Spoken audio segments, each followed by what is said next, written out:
Ladies and gentlemen, we are back on Schellenberger Field for the commencement of the home schedule for the hometown Lynchburg Hornets as they take on Marymount in this home opener. Hi, everybody.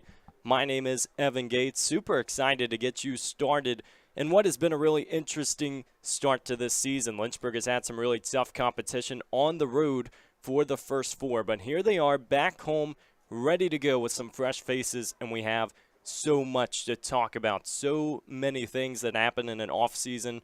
Obviously, you want to take care of all of it. You want to make sure you have the narrative straight. We have 90 minutes to do so. Marymount meets at the middle. They'll have the opening tap as we get underway in Coach Todd Olson's 31st season at the helm for Lynchburg.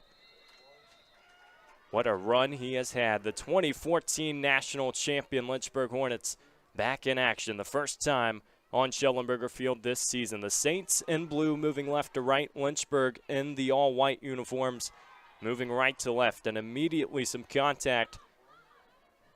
This ball will just roll out. And the Hornets will have a throw. And you see immediately one of the newcomers for Lynchburg and Sammy Rogstad, somebody to pay attention to. We can run up and down the lineups, and you understand there are newcomers. There are some veterans, some seasoned pros. But all told, it's the big moments that will really tell us who shows up. As Casey is taken to the turf, that'll earn a call for Lynchburg. The Hornets start with number 00, Meredith Bowers, in goal. Her second start of the season. She and Kate Shepard have both earned starts to begin the 24 campaign, and you understand that might be characteristic of a lot of teams as this one crossed inside. Marymount evades trouble, but just momentarily now Lynchburg can take over with their first corner of the contest. So you see Rogstad running there, number 18. She is going to be so present, helps out with this Lynchburg defense. The Hornets go with Dom, Casey, Lauder, Grahowski, Orner, Riley Wampler, a newcomer, Rogstad, Lloyd, Boyce, and Irigoyen. As the corner is taken short, and trouble as the Saints do nicely just to get this one out back to midfield, and Grahowski will have to track it back. For the Marymount Saints, it's another 00 in goal, and Hannah Mockenhaupt, the senior from Fairfax. This is her 6th game of the season that she has played in, some heavy presence. She's joined by Minnie Morris, Alexa Swakowski, Eliana Lanzas. Nicole Alvarado will be saying her name quite often throughout this one, a freshman who leads the team in goals already with 3. And interesting enough, last season for the Saints, that was the team lead at the end of the season. 4 players with 3 goals, and you see immediately an offensive explosion happening for the squad. Going down the lineup the rest of the way, it's Sophia Diggs, Marissa Tonic, Jaylee Cortez, Daniela Carrillo-Torres, Jessica Calvert, and Angela Gomez. You like the attacking presence from Lynchburg early. This is a team that always wants to have energy. You'll hear it time and time again from this coaching staff. And when you look at an empty slate, yes, we are 4 games in, but this does feel like a little bit of a different picture being at home for the first time. You know you want to start the momentum in the right direction, and we have seen it, especially with Lynchburg's familiar faces on their back line. Haley Casey, Alora Grahowski, and Claire Lloyd, all seniors this season, and so it's not necessarily do or die time for Lynchburg. You see some of the recruits making immediate contributions as this one is called late. Little bit of extracurricular activity going on, and Riley Wampler is called for that one, another one of the talented freshmen. But when you have a familiar back line, it can really serve you well come conference play. And we know these two teams are looking to make a big dent in the conference schedule. Lynchburg last year bounced in the ODAC semifinal. Right here on this field, Washington and Lee took care of business. As this cross played in, dangerous area, it's just going to roll through. Lynchburg can get it out. On the other side, Marymount winning the America East, going to the NCAA tournament, and it is such a stepping stone for head coach Heather Lipp in her 3rd season. 20 wins to her name with the Saints, and You look at the beginning of seasons before the conference schedule, it has been tough for Marymount. They're playing tough opponents, but they would love to see more results this year, and it is certainly going to be highlighted by some of the newcomers like Nicole Alvarado. For the time being, Lynchburg going the other way. Madeline Boyce with space, and she's going to take off.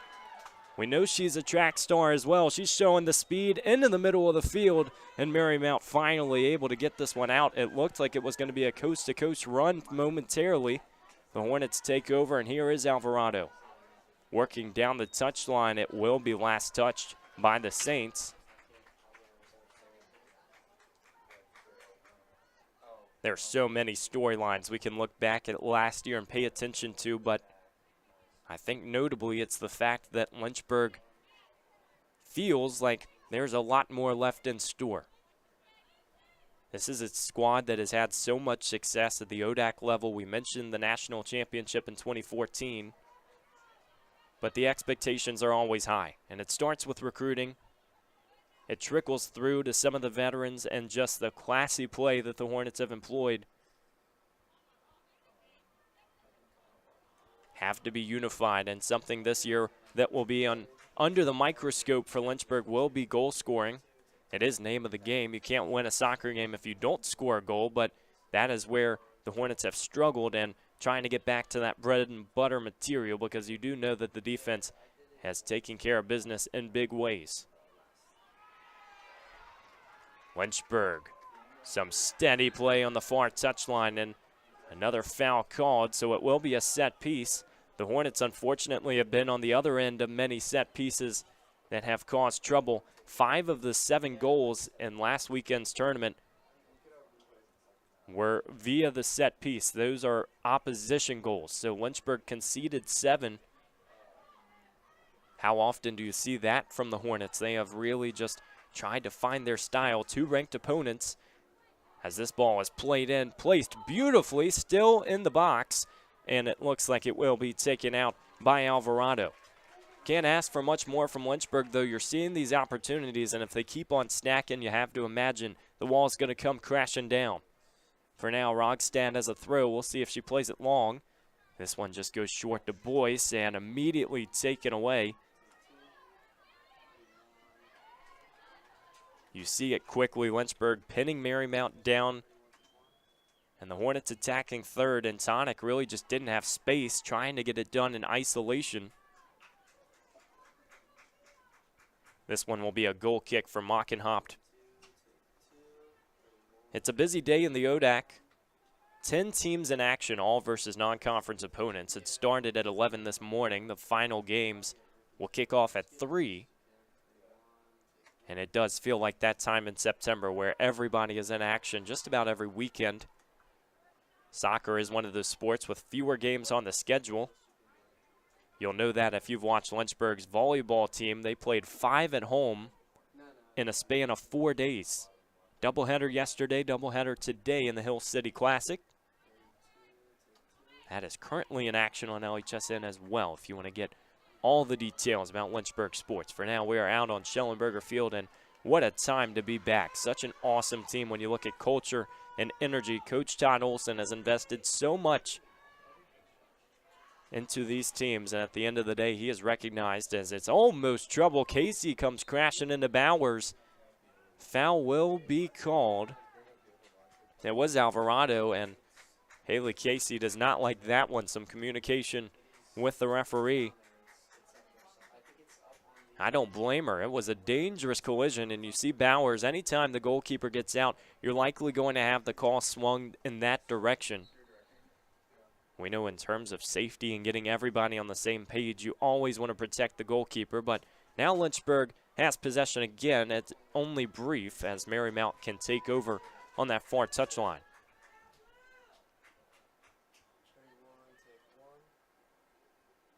But going back to culture, and Coach Todd Olson every single season has a new theme. He talks about how the winning at the end of the day is only going to be a subplot when you look at some of the memories and what has been created from this squad. Trying to make some new ones. This is played up and away.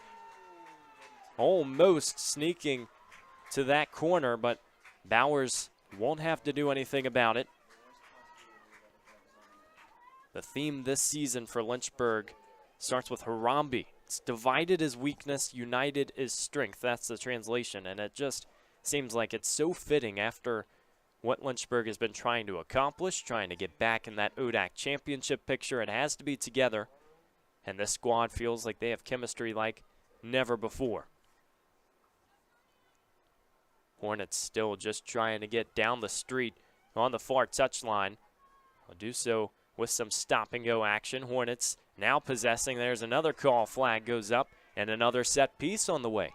So that far side of the field starting to play in the Lynchburg Hornets' favor. We'll see if they can get this one connected. It looks like Lilianis Irigoyen will be on the far side. No, Rogstad will come over and take this one. Irigoyen going to take a few steps down near the corner, and immediately you see the freshman presence.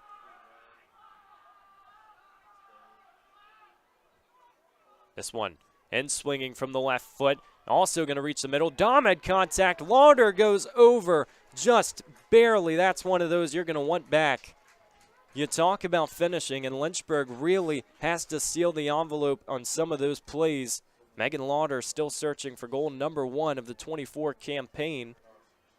She comes back after leading the team in goals last season with 8, and it's just a confidence thing. You've seen her grow up, now a senior on this squad and looking to make equal contributions.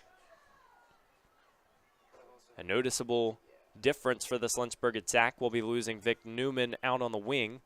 Comes down to Lilianis Irigoyen, Madeline Boyce, and their speed now. How well can they fit the blueprint for this Hornets squad? We'll have to get the official stat sheet, but numerous fouls early on, and just shows some of the contact. This is a Marymount squad that's very tough to play against. They're going to be physical, and they are not afraid to try and use those opportunities. We'll have to watch the line here. Free kick on the way. It's going to sail a little too far. Bowers will collect in her gloves and look to boot it off. Opening 10 minutes as the picture slowly unfolds.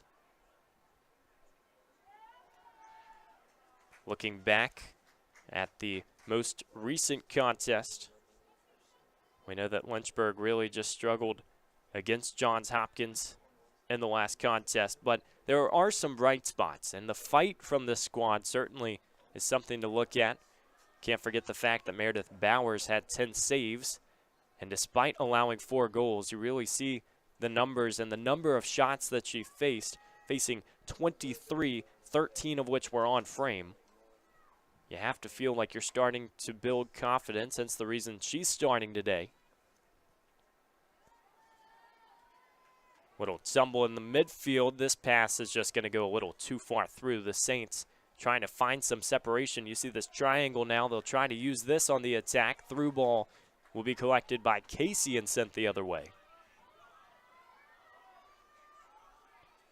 And Irigoyen giving chase on that far touchline. She earned it for the Hornets.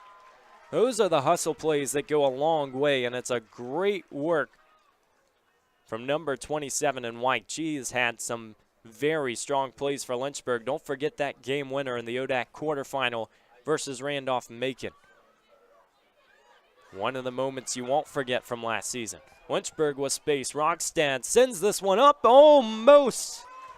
It's trying to find real estate and just barely clipping over.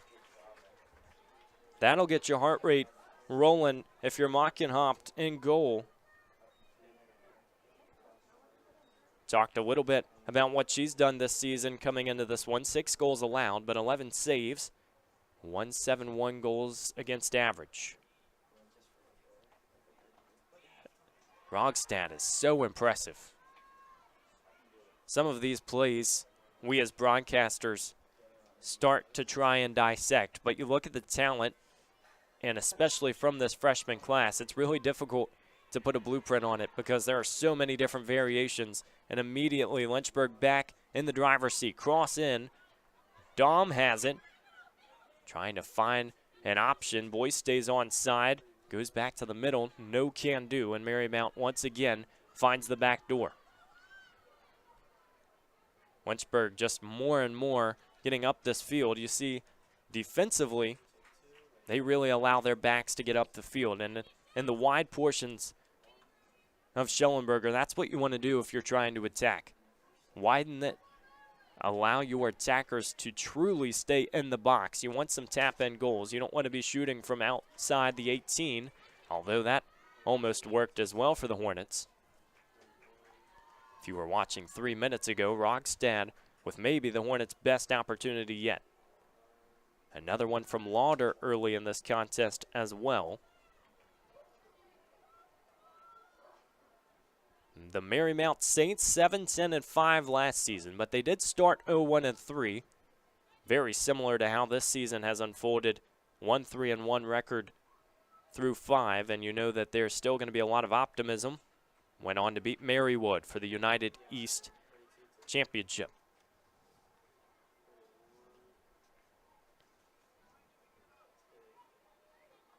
Manny Morris picked up the goal to win that contest. Another one of those storybook moments, and though they didn't get out of the NCAA first round, you like what you're seeing. You also like this Lynchburg attack if you're a Hornets fan. Another cross in. Dom has an opportunity, tries to find the right side, and just a foot outside the nylon. Wow. It's just a matter of time at this point. The Hornets are starting to pour it on. What they have done so well is getting it into the box. It feels like there's been a lot of misdirection, really making the goalkeeper struggle. Got to keep your head on a swivel.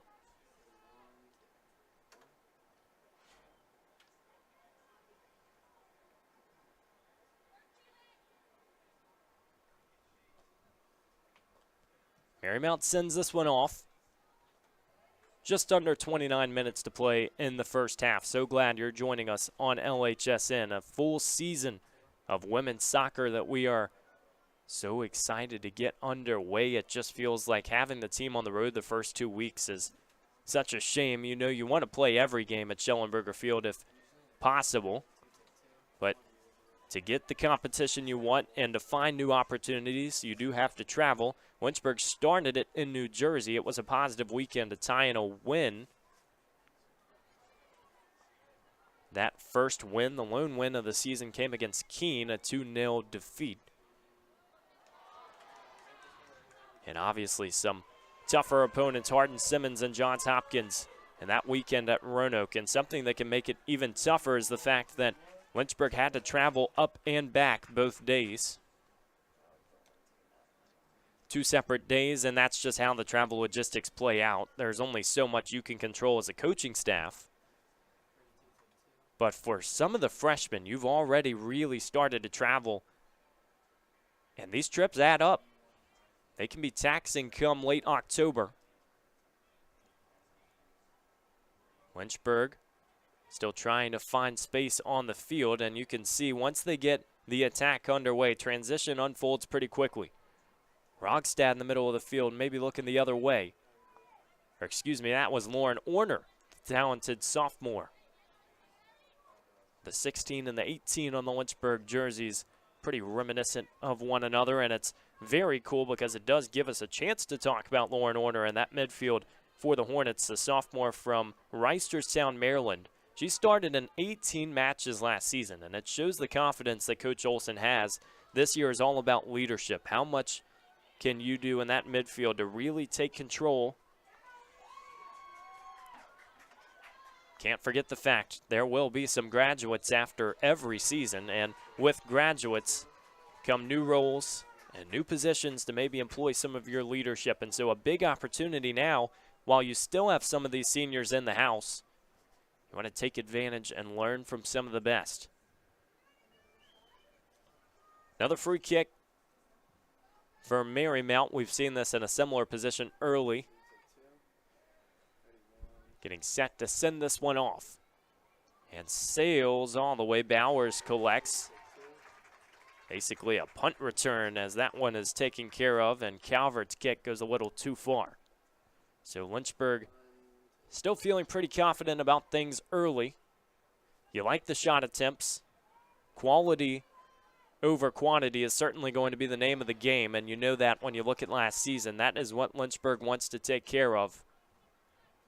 They're now whispering down that far touchline, trying to find space. Goes to the middle of the field, and here comes Orner. Maybe a little surprised with how open she was. Beautiful connection to Irigoyen. It might be a little too far, and it just goes out of bounds. But a good start, and Lynchburg is liking what they're seeing. We get a new look at a freshman from Appomattox, Virginia. Katie Paulette enters the game wearing number 6 for the Hornets, and she is someone to pay attention to as well. Started one earlier this year, the 2-time first-team All-State selection with Appomattox. It's good to see some of the local schools, and then you see some of the out-of-town connections as well. Lynchburg has built a healthy mix. Large Virginia, Maryland, and North Carolina presence. A few exceptions to that rule. Boyce goes outside, flags up. It's offsides, and we'll head the other way.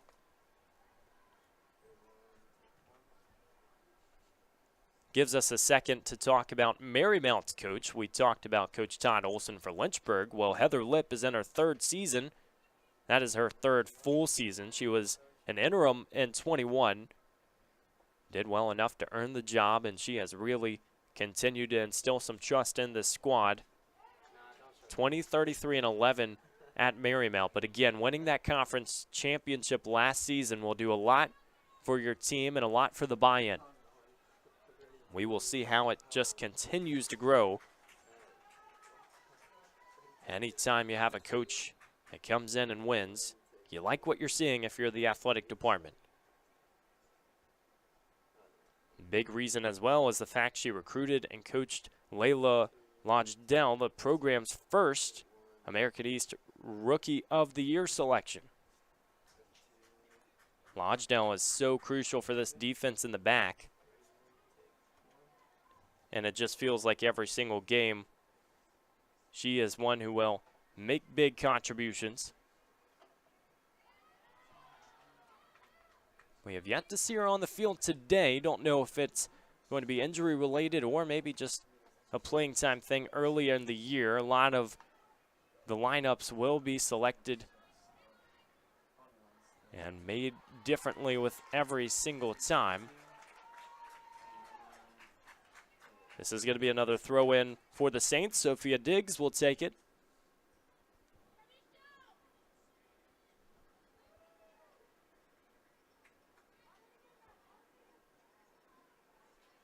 Lynchburg has really minimized the space on this field. That's why they are doing so well with possession right now. You saw it felt like a diamond almost that just continued to shrink.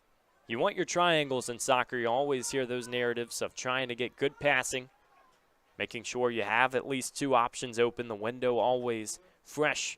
But for Lynchburg, sometimes you get past that triangle, you have isolation. And here might be an opportunity. Irigoyen almost got there. Paulette is causing pressure as well, and it's just sent out. Smart decision by the Saints. Now Lynchburg has another opportunity, and they're attacking third.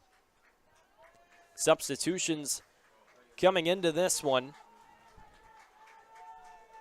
For Marymount, it's Brianna Harkins and Rocky Cartagena, and those are 2 big-time players. We'll talk a little bit more at length momentarily. For Lynchburg, it's Morgan Oliver, the sophomore from Powhatan, Virginia. And then Ava Olson, another one of the freshmen. She is from Ashland, Virginia, started a game earlier this year, played basketball in high school. That's not always a connection that you see. Some sports are a little bit easier to connect than others. You know, Madeline Boyce, who is playing on the soccer team, also competes in track. At Lynchburg, you see a lot of lacrosse players who also play field hockey. So Olsen is very talented and athletic. Harkins for Marymount, number 10 in blue, the senior from Upland, California. There's one of those asterisks on the roster when you're trying to look at out-of-town people. tied with the team lead for 3 goals last year, and she's going to be a key for attacking experience this year because we talk about some of the freshmen, some of the newcomers like Nicole Alvarado who are just trying to find their footing. They've done so well, and a lot of the times it's because you have that veteran presence. A little bit of ill discipline for Lynchburg. Coaching staff might not like that one. It's a similar situation to earlier as it's gone offsides. Rogstad, header, trying to get it to the middle of the field. And Olsen, a little too much contact on Eliana Lanzas. So we head the other way. Just over 21 minutes to play in the Hill City in this opening half.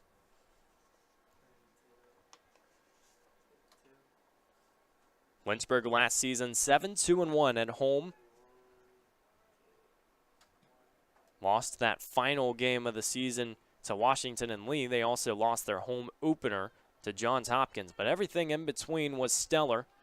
Included a tie with Virginia Wesleyan, the team that's picked first in the ODAC preseason standings this year. Not difficult to see why. They are so talented. A long postseason run for the Marlins last year, and they're looking to do so again. Lynchburg pre-ranked 4th, but those numbers can only mean so much.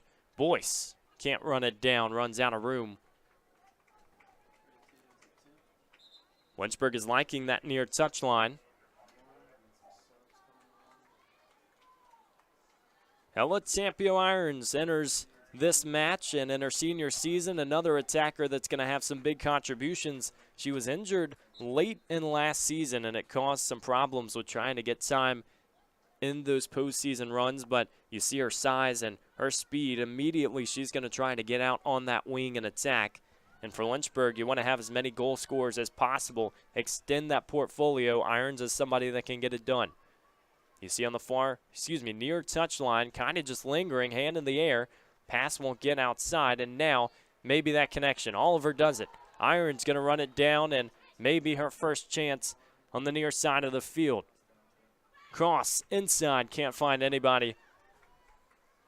And now can Marymount get out and run? They don't have numbers. They do have space, though. And we see some great work from Lynchburg just to slow this play down.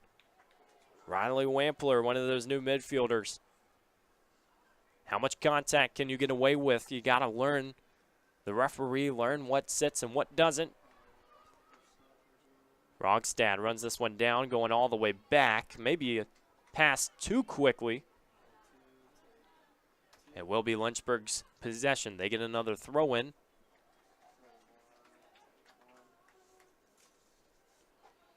Home success has certainly been a big part of Lynchburg's game, and you can see why when you see some of the students on the far side of the field. So much support from other teams on campus, as we saw maybe one of the louder contact plays we're going to see throughout this game. Oliver going to the turf with Leah Hartsock. Looks like both of them are okay. And Lynchburg once again going to have possession. We don't have that number in front of us, an official percentage, but it does feel like the Hornets have dominated pretty early, and they are still just looking for that highlight play to find goal number 1.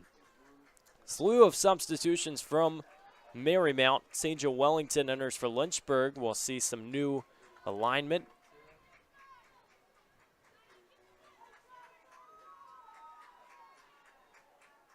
Will be interesting to see how this affects the game. We see Marymount maybe trying to engage some tempo, maybe trying to find their attack once again, but Lynchburg has just done well to keep the pressure brewing.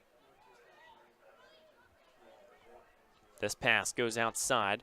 Midfield kept tight by the Saints. Lynchburg just can't find numbers. Wellington might have an opportunity. She was offsides, just a step or two in front. The line judge has certainly had a busy day thus far.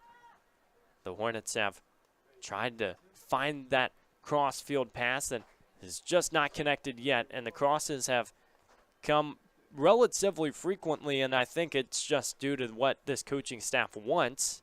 You don't need any far goals. The tap-ins, as we mentioned earlier, are good enough. A 1 on the scoreboard is created the same as any other. Hornets sitting back and just trying to find space.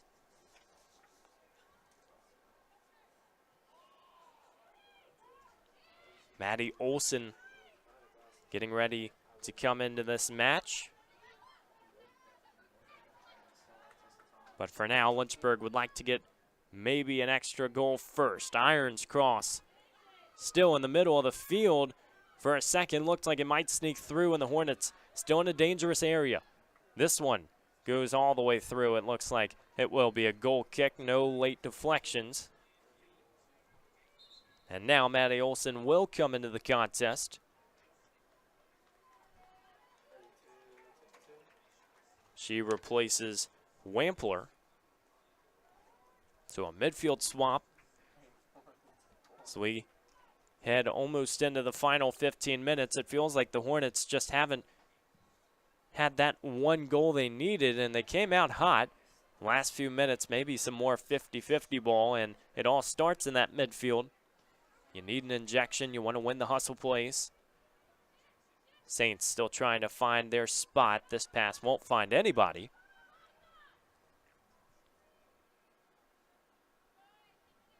Looking at the table for the ODAC right now, no teams ranked in the national rankings. Washington and Lee is receiving votes. Will be interesting to see how it plays out. Here comes Irons. Step in front. Pass goes all the way through. Just couldn't find its way in. It scurried all around the turf. If you are Marymount's defense, you really have to have your eyes open now, because that was a little too easy. It didn't feel like Irons needed much either to start that play and get the engine brewing. Back to the keeper we go. Mockenhop sends it off. And here is Sejal Wellington. Such an unorthodox playing style. She is so good when you see those one-on-one battles. Just the fact that her footwork is so crisp. So you see this one. Moves to the middle of the field. Cross going in. Once again, a little too low, and the Saints do well to dispose of it. There are numbers. There just have not been shots.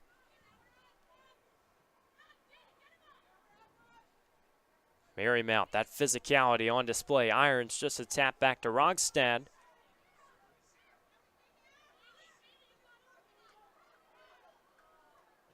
This one from Oliver.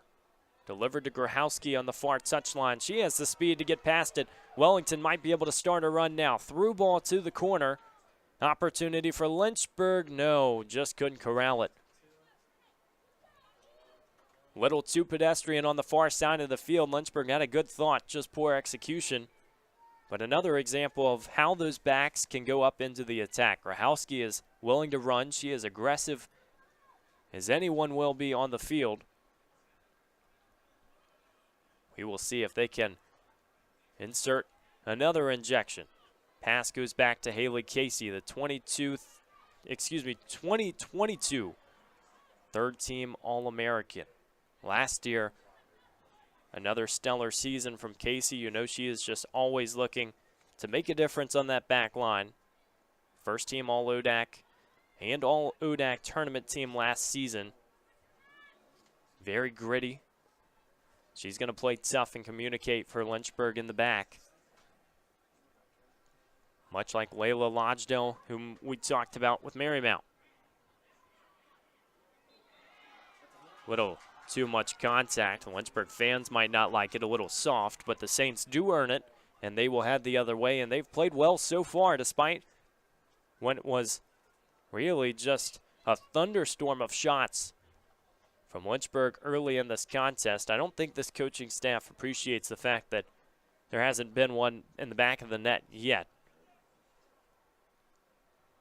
It might not be due to the fact that there hasn't been that opportunity or a golden shot, but it just feels like Lynchburg is slowly losing a hold of what was a very strong and very dangerous first half of this match.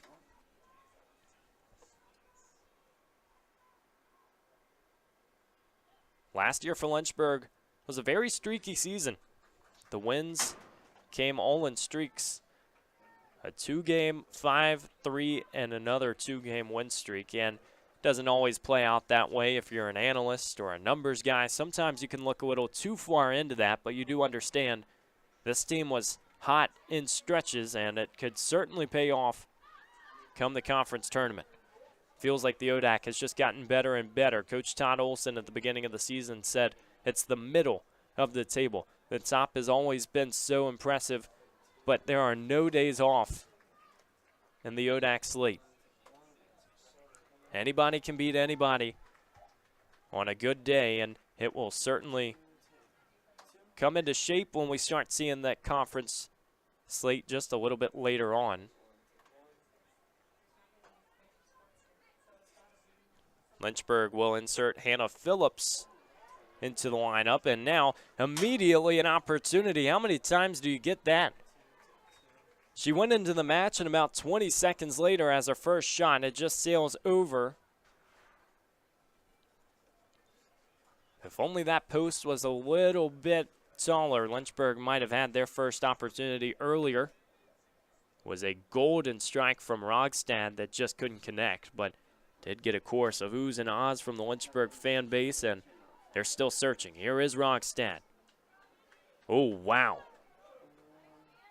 The footwork on display, it has been impressive all game long, and here comes Irons.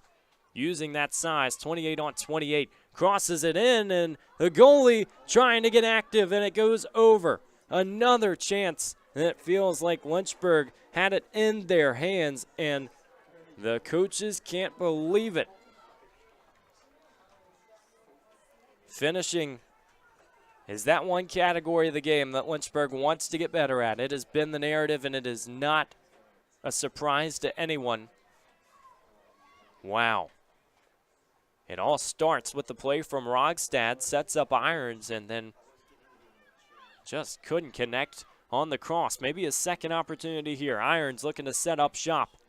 Goes to her left. It might be a low swinger. It does, but no. Collected by Mockenhop. The senior has been forced into action early and often in this one. And in the final 10 minutes of this first half, Lynchburg would love to go into it with one on the scoreboard or maybe more, but Marymount has done well to quell this attack. Irons even more open this time. She's going to go middle of the field. She's tripped. Is it a call is the question. Wow, no whistle. Irons hands up. She can't believe it. The referee will point to the goal. It's a goal kick. The Hornets have had a few opportunities this season. It just feels like the 50-50s haven't been going their way.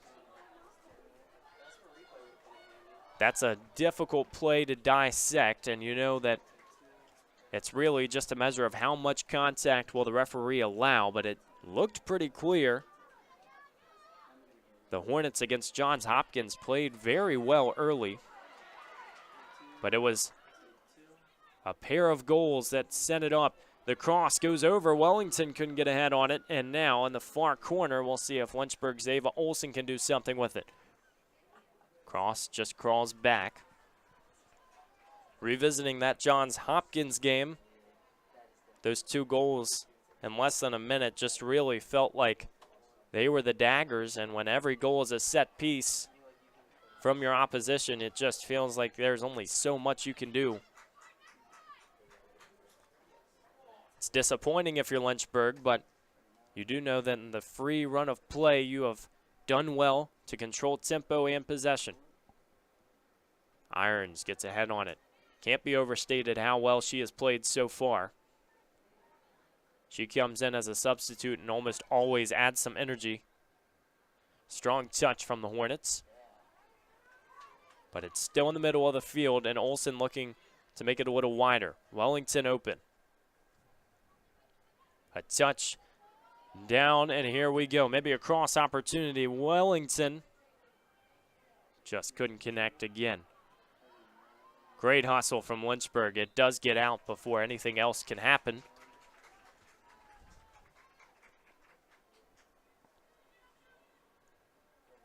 That opening tournament in New Jersey is looking very similar to what we've seen today. There were 36 shots from the Hornets and only 2 goals to show for it, but you will say that you will take those quality chances, and Lynchburg has had many.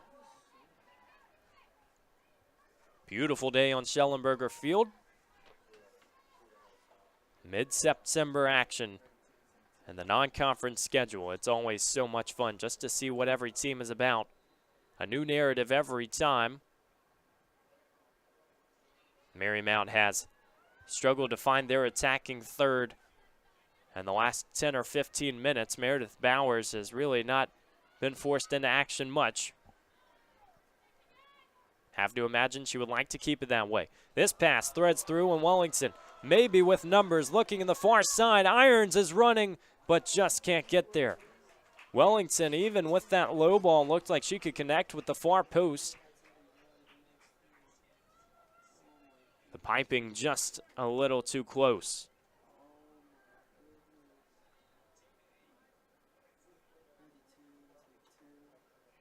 Mocken hopped a few steps back, ready to go. Wow. Well, if you're Coach Heather Lipp in this situation, you want your squad to do absolutely everything to prevent a goal from being scored and go back into the huddle with a clean slate. Very difficult to have to change that conversation and try to fight from being down. Nice touch in the middle of the field, pass backwards. Here's Maddie Olson. Tries to get that through ball. It's just crossed out to Wellington. And now with space, numbers going backwards. We'll see if she has the speed. It gets off the Saints for a corner. So Lynchburg, after an early corner opportunity, will have another set piece here and maybe see if they can put something together. Once again, Rogstad will head to the flag. Lynchburg loved their set pieces last year, and when you can calculate it, you set up a play, you hope it works. That's just about finding the right personnel. Cross up, it was a lofter, and now maybe a chance. Olsen was going to sit on it. Irons tries to fire, it just goes outside of the pipe.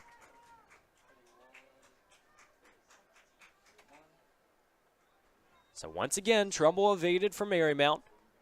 Just over 4 minutes to play. That's all they have to do to get to the halftime whistle.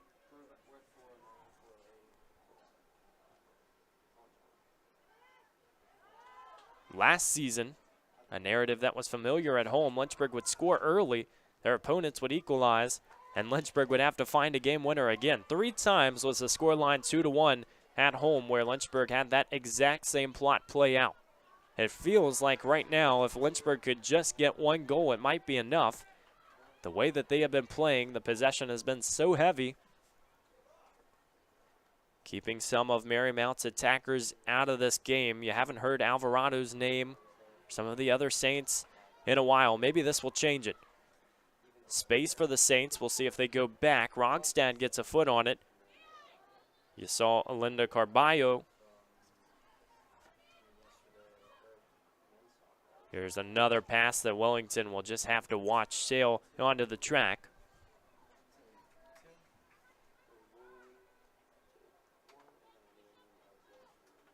For Marymount, they've seen this before. Their first 2 games of the season were both losses versus Shenandoah and Washington College. They combined for just 10 shots in those contests. You're going to have to find something else. Maybe a new key to unlock the door and find their way back into the attack. For now, Lynchburg still trying to write the story. Far side of the field, cross in. The Hornets have been very persistent with their offense. Looking for the answer. Casey goes over the top. Oliver was searching.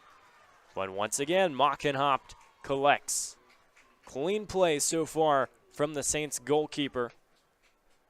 It's all you can ask for.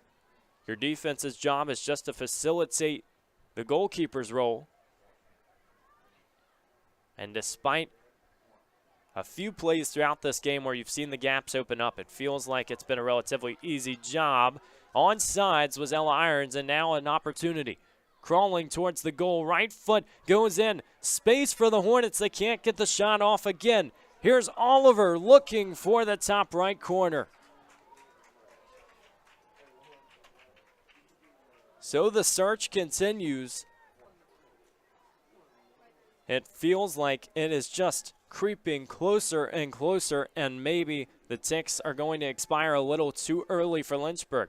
Irons had so much space on that opportunity, and then you saw the ball find Oliver. Morgan Oliver is one of those players who certainly can make a difference as well, as it goes off her head back. See what the Hornets can do once again.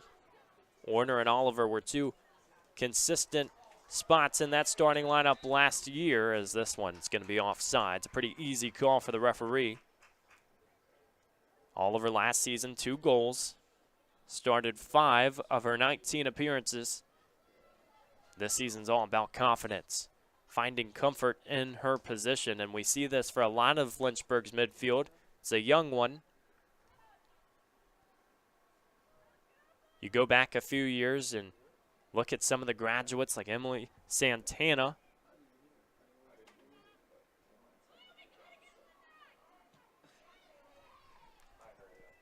It'll be those types of players that you have to replace, and yeah, it's a new season. It's very different, but you do understand there are roles that will have to wait to be filled one way or another. Lynchburg has to take care of business.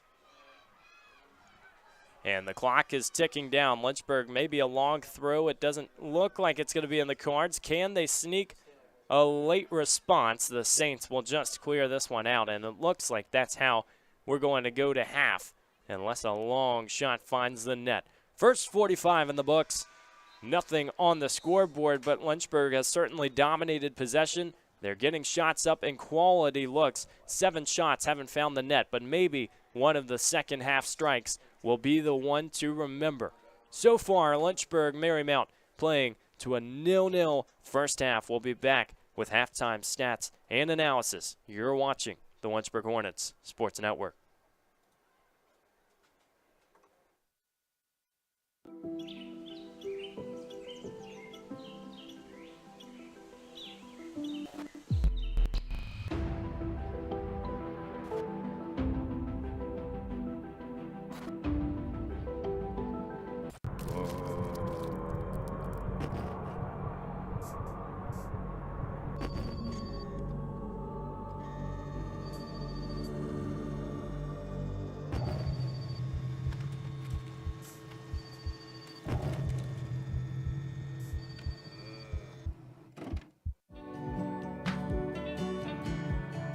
I wanted to be a physical therapist probably starting about halfway through college. I love the concept that exercise is medicine. You know, we're starting to discover that exercise really can remedy many of the things that we thought that only surgery or only drugs could remedy in the past. When the student comes here, it's because we believe in them, it's because we want them here, it's because we believe they'll be successful. The faculty here are devoted to their development, not only academically but also professionally. We're not so inundated with things that we don't have time to make students one of our highest priorities. We have your back. We're gonna help you through that. If you're willing to work, then we're willing to put the work into it and the effort to help you succeed.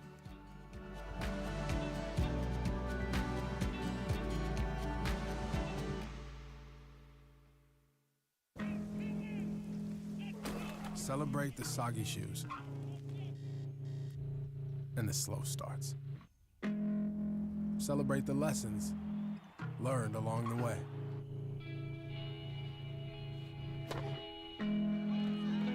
These are the wins. Not the shiny nail-biting kind.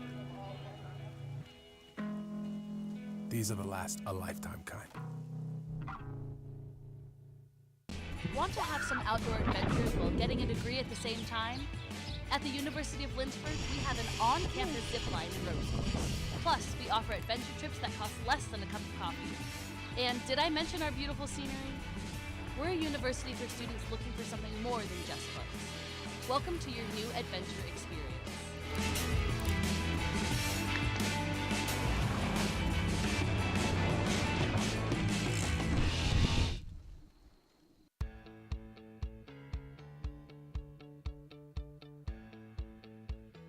being a part of the different activities and organizations that I've been a part of, I'm actually able to see myself where I'm like, hey, I actually can make a change. I'm one person that can make a difference. Division III has helped me to develop teamwork skills, critical thinking skills, time management skills. It's not just about basketball, or it's not just about school, it's about developing yourself as a person altogether.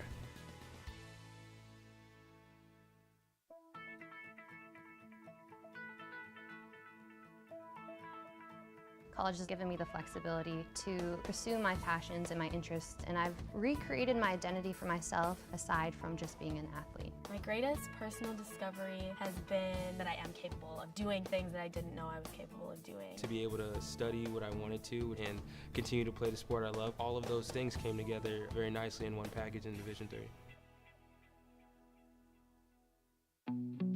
I was really attracted to Lynchburg primarily because my dad went here. He is an alum, so I kind of had that close tie of being interested in this school, and the school had what I wanted to study. I knew I wanted to help people in the area of health and wellness, so the health promotion program was definitely a program that drew me in, and from day one I've been in love with it, and I wouldn't have chosen any different.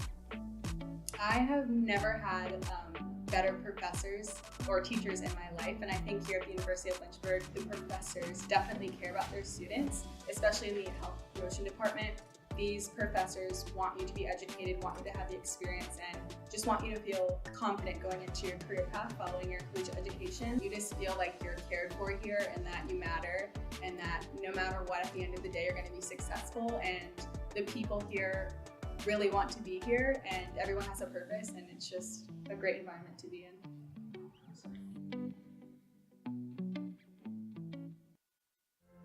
Football has taught me a lot throughout my life.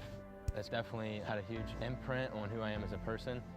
Competing at a Division III level created that opportunity for me to go to college. Not only was I the first one in my family to graduate college, but I was really the first one to even go. Being the first one, I'm breaking that cycle, and now that I've graduated, I'm not sure what's the next step, but I know I have a lot of doors open. And a lot of those are open because I played football and ran track here at Otterbein.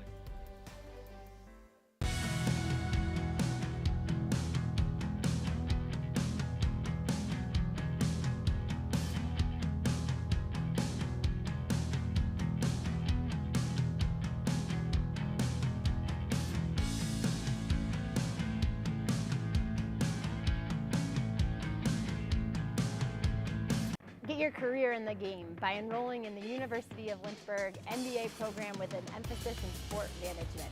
This program opens the doors to new possibilities for a variety of careers, from being an athletic director or working in athletic administration to working for professional organizations, your favorite team, to running a local Parks and Rec department. And employers are increasingly requesting and preferring individuals who have postgraduate education, specifically looking for an MBA. And so the University of Lynchburg Sport Management concentration in the MBA program sets you up for success, and it sets you apart from the many other people looking for jobs in the industry. Learn from winners. Here you will learn from professors and mentors who have spent their careers doing exactly what you want to do. Increase your marketability in an $83 billion industry. If you have a 3.0 GPA, the GMAT is waived. There's no application fee, admissions occurs on a rolling basis, and our online program is ideal for working adults. When you enroll in this program, you enroll in the opportunity to learn from the best of the best. Your professors have a wealth of experience working in the sport industry that they share with you in the classroom setting. Get in the game by getting your MBA with a sport management concentration at the University of Lynchburg. So now, Hollywood, here I come. Hey, I meant, yeah. The real Lindsay Piper's here. Autographs there later.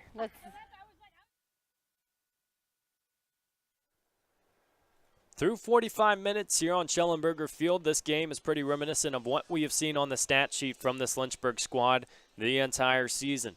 Shot on goal percentage pretty high. It's been right around 60% for the Hornets. It's at 11% in the shot percentage department. Those are the ones that find the back of the net. And as you see on your screen already, Lynchburg has been unable to convert despite controlling the possession. They have really dominated this game when you look in terms of thirds, but Marymount has still found a few opportunities themselves. They're looking to get back in this one. It's been physical. Lynchburg has certainly had a few plays where they thought they might have had an opportunity. A potential penalty earlier in the first half was certainly one of those that we remember, because you understand it does come down to certain referee plays, but you don't always rely on that. And Lynchburg certainly feels like they could have had an opportunity, but they are still searching. Let's go ahead and look at some keys to the second half. We go back to the gateway for success, and you understand that this might change throughout the game. It just feels like there's always something to put into the blueprint for Marymount. It really just starts with keeping the Hornets guessing. It feels like it has been so predictable in terms of attack. They just haven't had possession, and it also involves winning the midfield. Those 50-50 balls can be so crucial. For Lynchburg, certainly just starts with maintaining possession. They couldn't really do that in that last game versus Johns Hopkins. They were in the opposite seat. You see it today, the confidence and the shooting ability. You have to think a goal might be on the way. And then defending set pieces as well. They've had a few of their own on the other end, but they did have 5 of 7 goals from last weekend, courtesy of the opponents, come via the set piece. So we will see who adjusts first, who scores first. 45 minutes to go in the Hill City. We'll be right back on LHSN. Cheer for the stumbles. The he should have had that's. And the tears that linger.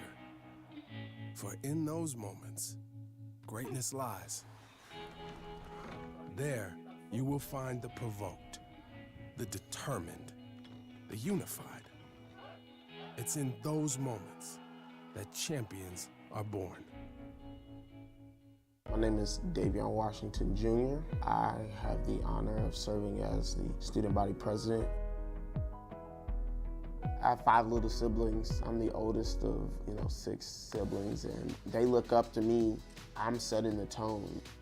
I get to develop myself, make myself a better individual, but also I'm helping future generations, not even my family, but just future generations in general.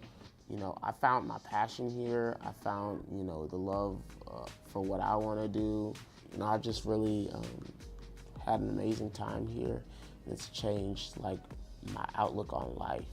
You don't have to be famous to change lives. You don't have to be on the big screen or whatever. I change lives now, and I hope to continue to do that. Just same way that the University of Lynchburg has changed my life for the better.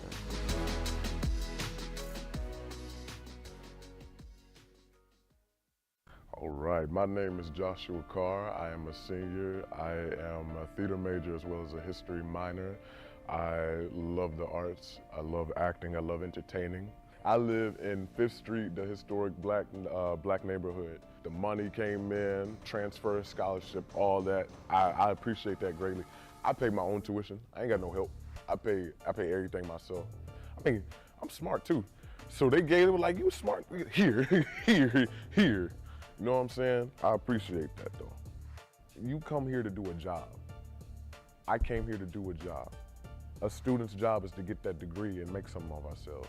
We got everything for you. We got you a 24-hour library. You got these sorority fraternities. We got the shoot for you. Is you gonna put it on? That's how University of Lynchburg is. Success is in the details.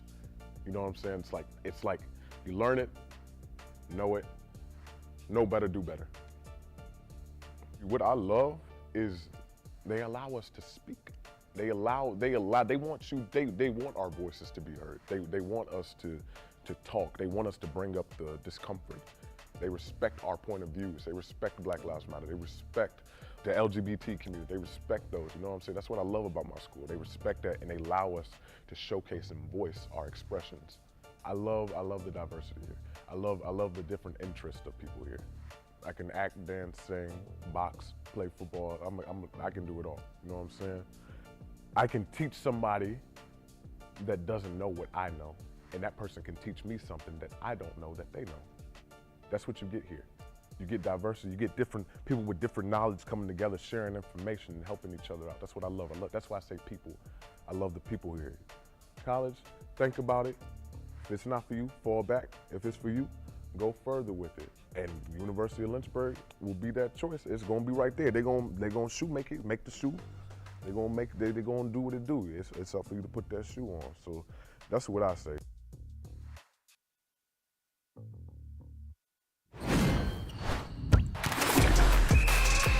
Welcome to the Campus Recreational Department at the University of Lynchburg. We believe in a student-centered approach to recreation, making sure that all students have fun and engaging activities that promotes wellness, personal growth, and community building. Our team works to provide a variety of recreation opportunities for all our undergrad and graduate students. Let's take a look at the different areas of Campus Rec.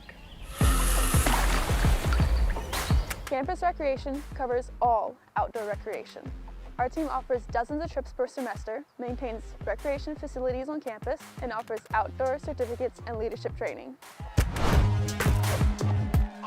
Intramurals is open to all students who wants to play on a team. We have men's, women's, and co-ed leagues for each sport we offer. Those looking for next level competition can join club sports. These are student-led organizations with the support of Campus Recreation. You can join one of our established club sports, or you can start your own with our support.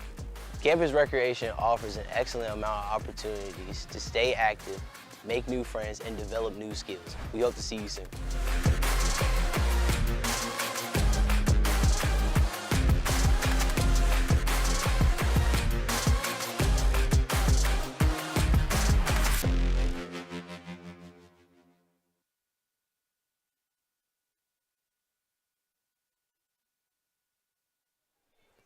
Second half of women's soccer on the Lynchburg Hornets Sports Network. Evan Gates taking you through all the action. It has been a really fun start to the home slate for Lynchburg. The vibes are still high despite the scoreline still staying at 0-0. We'll see if Lynchburg has something else in the cards. They'll try to do so, and they'll need a little bit of an extra endeavor to do so. 10 shots so far in this contest that have not found the net, but they have peppered everywhere around it. It has forced Marymount to really start playing some stout defense. We know this goalkeeping so far from Hannah Mockenhopt has been top tier.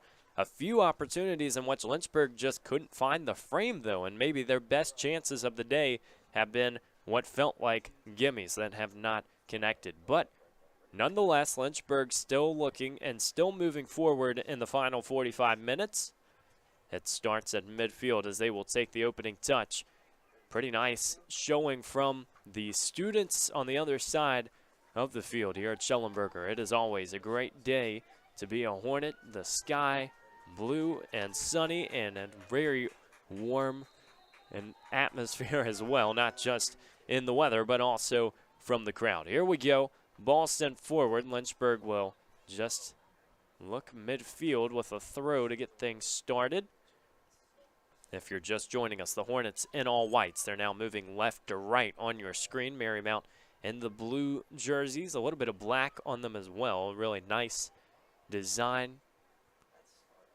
Great colorway from Marymount as well. You always see these colors that come in and out. And in D3 sports, you don't see many, let's just say, non-traditional color schemes. But these are two that are relatively familiar, two opponents that are familiar with each other, but oddly enough, it is the first time that these two teams have met in women's soccer. You see it in a lot of other sports, but this is just the first time. So whoever can come away with a victory would have an advantage for who knows how long to come. But right now, we're sticking with the draw, and we're going to see who wants to break it first. Numbers-wise, these are two squads that have still been feeling it out. Both teams with a win so far, and I think both teams with results they feel like they want to start seeing find the stat sheet. You understand that having two teams looking to vie for a conference title, you want to make sure that that non-conference slate is building confidence, and they have certainly trended in that right direction in recent years, but still looking for it this year. On the far side of the field, Madeline Boyce starting and maybe having a connection in the middle of the field. It was just a little too far for Orner. The expedition continues for Lynchburg. When you go back to recent games, they have been able to score And some of these losses, they did have a goal versus Johns Hopkins, and despite that 4-1 scoreline, it was a relatively competitive contest. Ball redirected, it goes all the way back to the keeper.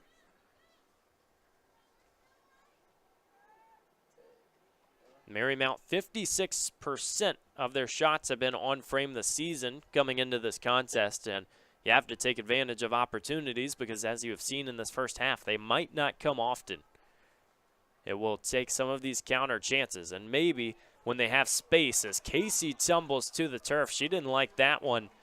She has been talking to the referee the entire game, and you can tell some of these one-on-ones have really been difficult. Minnie Morris, just a little too much contact from the sophomore midfielder from Alexandria. Morris was in a big spot last year. She returns to the Saints lineup and certainly looking to make a difference. That time just couldn't do so. The referee blows his whistle, and rightly so. Haley Casey will not go through a game without collecting a few bumps and bruises because she is always picking some of the best attackers. Here comes Grahowski. A little bit of space, plays this one in, no can do, and Marymount looks to escape the other way. There's that run from Grahowski. You're going to see her run all the way back as she moves towards midfield, and that's what the backs for Lynchburg want to be doing. Little tussle on the far side of the field. It is Marymount who earns possession.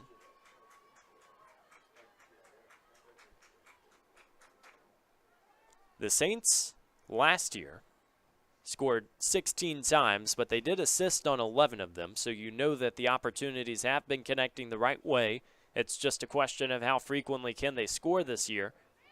Maybe similar to Lynchburg. Bowers comes down a few steps and a comfortable grab. Have yet to see Kate Shepard.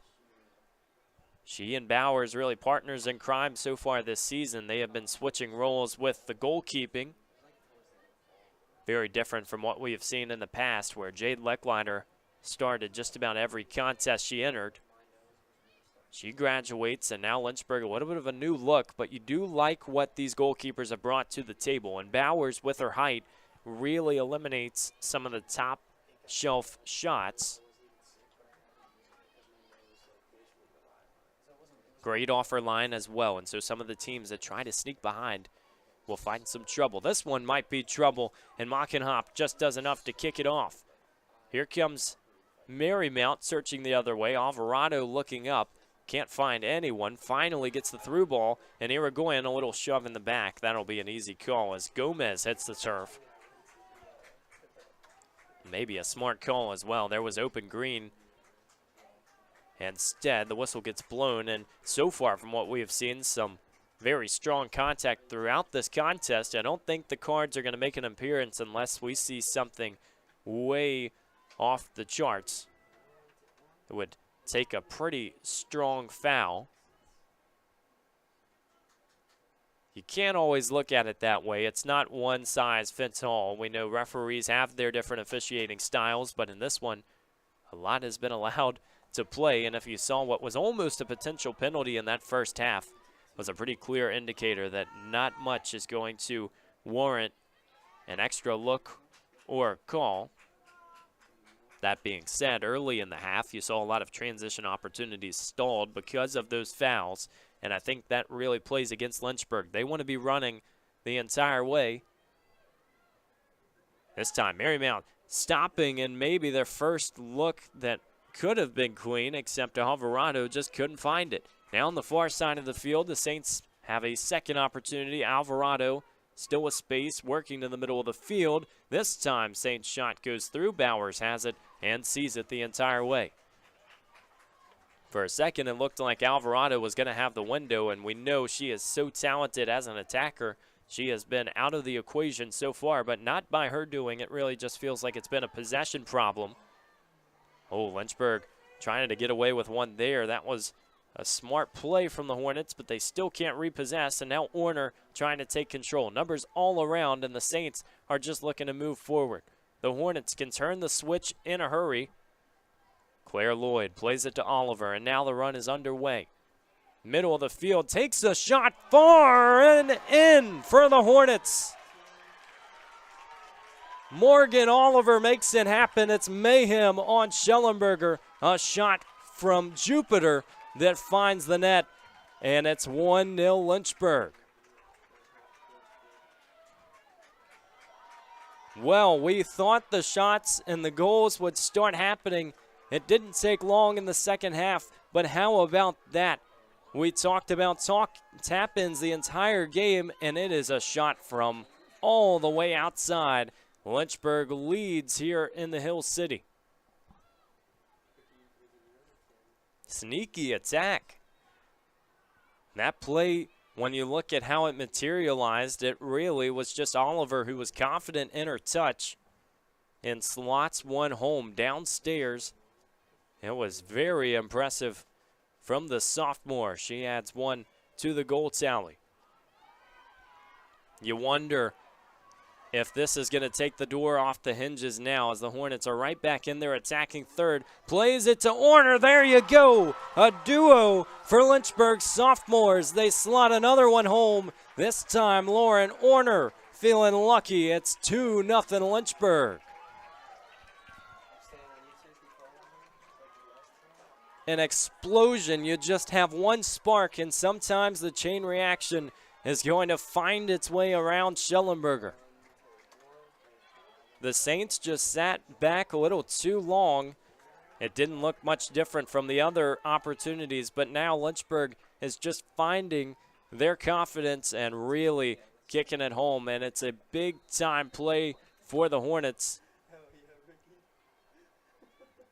Mockenhaupt has finally been tasked with trying to get those one-on-one goals, and it's just so difficult. The way that defense stayed aligned, not much you could do except try to get him back now. What a slide tackle from Irigoyen. That is discipline on display. Can the Saints just try and catch their breath, or can Lynchburg keep the train running? Another play in the middle of the field. We've seen this one a few times. The Hornets have numbers. Through ball, could not find Orner. Hannah Phillips has played really well in that midfield, and she has controlled possession.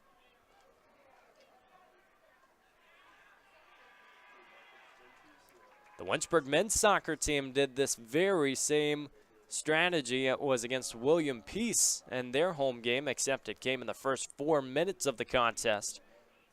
The women's squad waits until the second half, but back-to-back boost, and you know now the energy's feeling pretty high. And you're feeling pretty optimistic about things if you are a Hornets fan in this home opener. First it was Oliver, then it was Orner. Might we have a third on the docket? Irigoyen, the one-on-one speed is so strong, she loses possession, and the Saints can just take this one up. Not for long as Grahowski gets a foot on it. Back outside to Irigoyen, and there might be space down the touchline. They're playing her tight. She's going to try to go around. Just a disconnect now with Marymount. They can't figure out possession. Irigoyen had to be careful on that near touchline, but now Marymount can slow things down. Pre-ranked the number 4 team in the ODAC, Lynchburg. Looking to get win number 2 and start moving towards a winning season. It's something that Coach Todd Olson is pretty familiar with. This is his 31st season, and he has 29 winning campaigns at Lynchburg. It is incredible. When you look at his resume, the 2014 national champs, he is 3 All-Americans. When you look at that team in particular, 23 in total. Most recent, Haley Casey from 2022. Grahowski looks to connect with Boyce on the far side of the field. She does keep it in the green, but it does look like offsides is called. You know, let's just keep on going with Olson's resume. 2 Final Fours, 4 Elite Eights, 7 Sweet 16s, and 21 NCAA appearances. Lynchburg won the ODAC championship in 2022. The men's team took it in 23. That one against Washington and Lee, and what a contest that was. The Generals are back on the men's side, and they are certainly looking to cause trouble. The Lynchburg WNL rivalry just continues to get seasoned, and it somehow It's a little bit tighter every single year. A game you circle on your schedule. Marymount throw on the far side.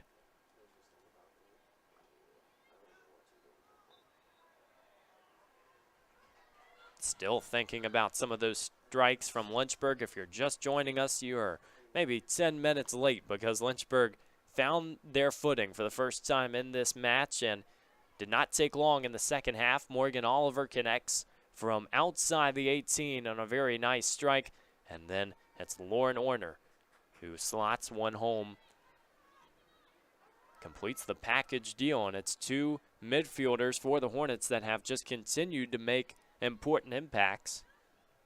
That feels fitting that they are the two to break the wall for Lynchburg. They have so many players that can score. That is going to be a big question mark when you're looking at film and figuring out who to put those matchups on. Who are you going to guard and really assume that your top defenders will have that task throughout the game?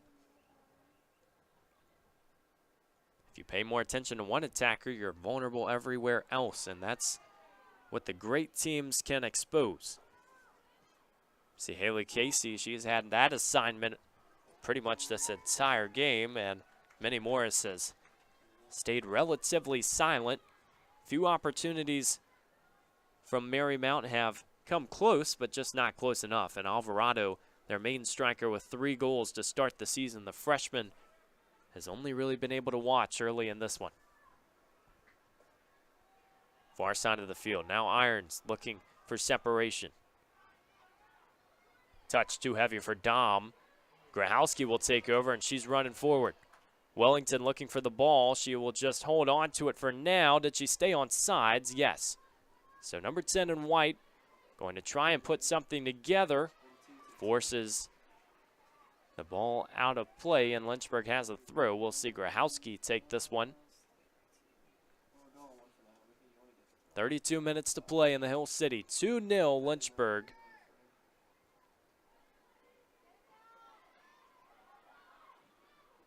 That is obviously out and offsides. It was just a misplayed pass, and so now Marymount will take over. Positive signs from Marymount in their last 2 contests. They have tallied an assist.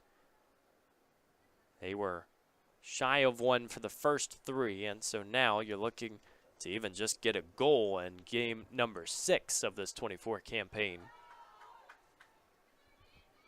Wellington almost got ahead on it. Good work for Marymount just to fend it off. That's what you got to do at this stage of the game. Nothing easy for Lynchburg.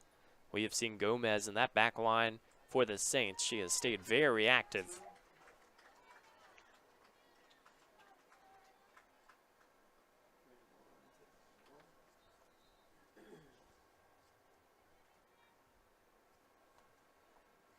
Ball played and pinballs around. It now finds the middle of the field. Lynchburg can try and hold possession. We see Ella Irons on the far side of the field, and despite not connecting on a goal yet, she has made some really strong opportunities, maybe one on its way. Irons fires.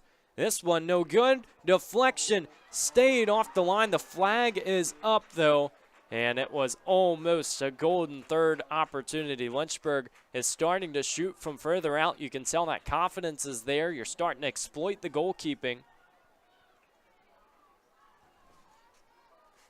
The line just a little too tight, and the Hornets will have to keep on rolling with 2 on the scoreboard. How about the work from Alvarado? Ooh, just tripped up over it. That one will be called. We mentioned some of what she brings to the table. Number 7, Nicole Alvarado, the freshman forward from Stafford, Virginia, leading the team in goals thus far. The freshmen for this Marymount team are going to be absolute contributors, and you understand it's just a matter of time before they start really finding some heavy minutes. Saints might have an opening. They fire. This one just goes all the way up into the clouds and back down, and Meredith Bowers will take over. Some of the freshmen we've already mentioned, you know, Eliana Lanzas, someone else who has made immediate contributions. Marissa Tonic, Alvarado. It's a healthy dose for Lynchburg of really keeping every class intact. That's Marymount, rather. And you know that they are just so happy to have some veterans, have some newcomers, much like the Hornet squad. So Olsen has the ball go over her head, and now out on the far touchline.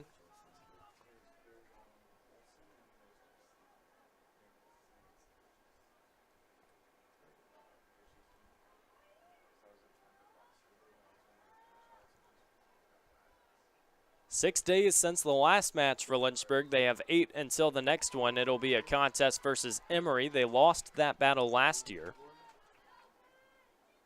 But funny enough, after dropping that one, they would go undefeated afterwards for a very large portion of the season. That loss to Emory last season was on September 17th, and they did not lose until the final game in the ODAC semifinal. Ball played in, goes through and out. No deflections. It will be a goal kick.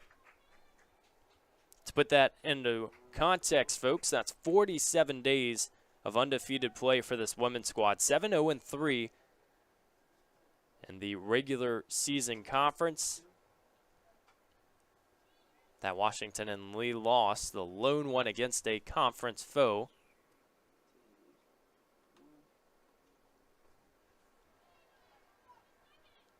That is in the ODAC schedule. Here's Lauder. Pass maybe too soon. Irons couldn't field it, and now Marymount heads the other way. Alvarado defended tightly by Dom, and they're just trying to find an inch of breathing room. Here comes Tonic. Pass played outside. It scurries out.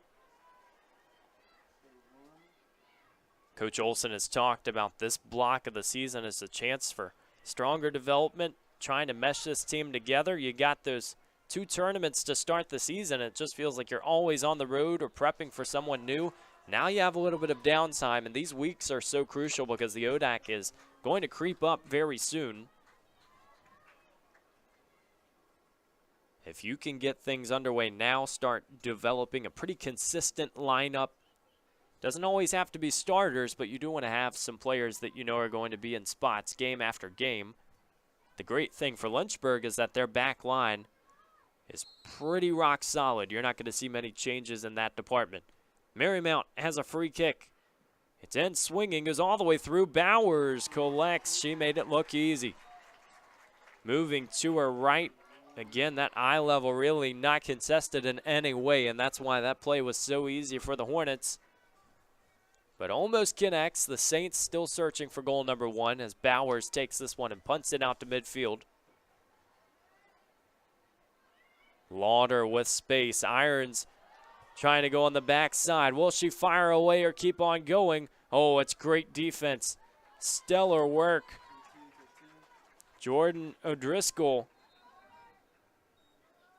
the senior from Oxford, Connecticut, does just enough to disrupt that opportunity, but Lynchburg still has a threat, and the Saints have yet to extinguish it. Oliver is moving to the corner. She already has a goal to her name. Maybe an assist is in the cards. Let's see if she goes short or plays this one on in. Hand down as the ball travels. Casey got a head on it. She is almost always the target for Lynchburg. Second chance goes through to Wellington. Lauder has it.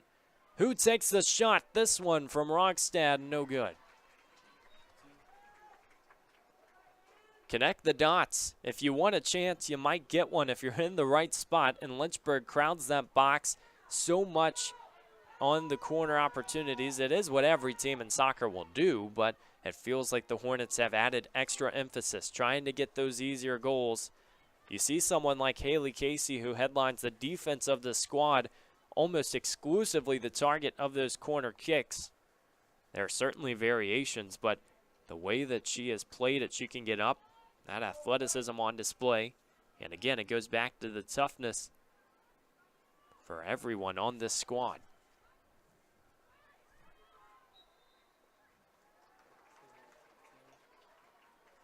Hornets will retake control. This Marymount squad, obviously a heavy Virginia presence. Notable locations that you see a few of these athletes from. You have Alexandria represented multiple times, Woodbridge. You love what you're seeing in some of these pipelines. The high schools can start feeding some of the athletes when you just see how consistent programs can be. As Irons went down a little too easily. Here's Grahowski. Oh, that is a brilliant pass, and Irons has all the space in the world. Can't she connect in the middle? Still running. Pass disrupted, and it goes out. Wow.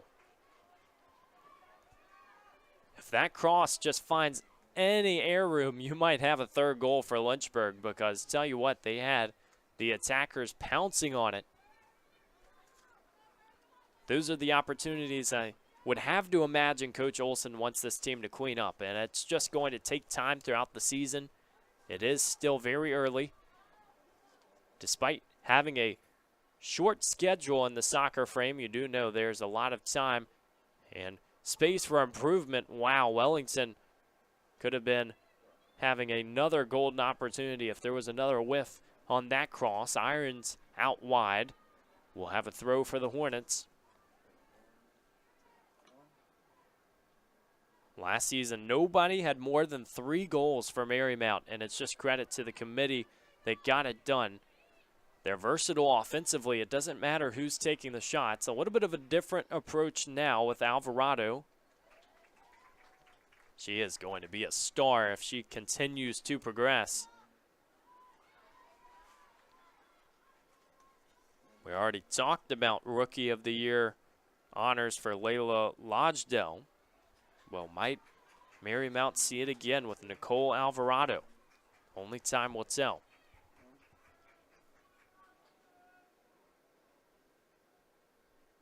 Final portion of this match, just outside 22 minutes to play. Evan Gates walking you through this one on LHSN. It's been a fun contest so far, and women's soccer is back like never before. When you see some of the new faces, you have the veterans coming back. It's just a great energy for this squad, and they know certainly that there is a lot to play for in the ODAC.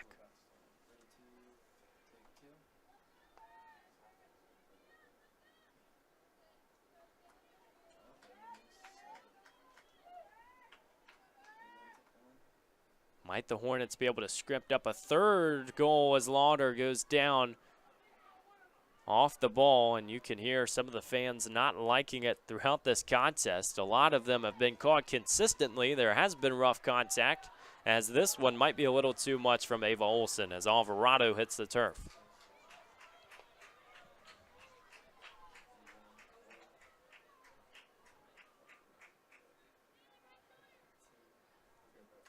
So Marymount will wind back and take this opportunity.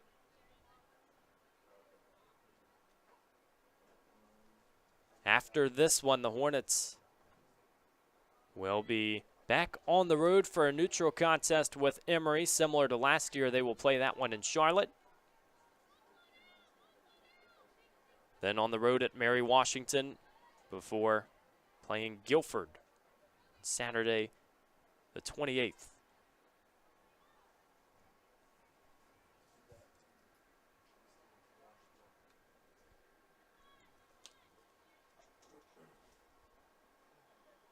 Marymount has a very heavy home schedule coming up as well, and you like it if you're the coaching staff, just finally able to sit back, have a little bit more comfort and familiarity at this stage of the season, especially for some of those newcomers trying to get their feet underneath them. But I'll tell you one thing, they look very poised on this Saints squad. Oh, collision between two teammates. The Hornets had Morgan Oliver go down. That's an unfortunate circumstance, too, because you might have 2 injury risk in that case. Looks like they're both okay. There's a slide tackle, a successful one for the Saints. They regain possession, but Grahowski is just a brick wall, letting nothing happen. She wants contact, still not getting it, and Lauder might just try to find isolation. all over the field. You have about 5 different plays rolling around. It finally escapes out. Now the Saints want to run, except they just weren't ready for it. Grahowski back inside to Wellington. The tempo increasing might help the Hornets as well, because if Marymount wants to get back in this game, they need to move quickly. The problem is you're very susceptible to a counter strike, and Lynchburg has found their way in doing so before. The Hornets have a quadruplet of substitutions on the way. The Saints also with a few ready to enter this ball game, and it might just be a good way to get some more experience, extend this lineup with some fresh faces. 8 new players enter the contest. One to pay attention to for Lynchburg will be Sydney Dombrovskis. She has continued her impressive career here at Lynchburg, battling some injuries, but we have seen her be a mainstay. And the senior forward from Ruckersville, Virginia, going to try and have a successful season, a noteworthy one. She was second team All-ODAC in 2022.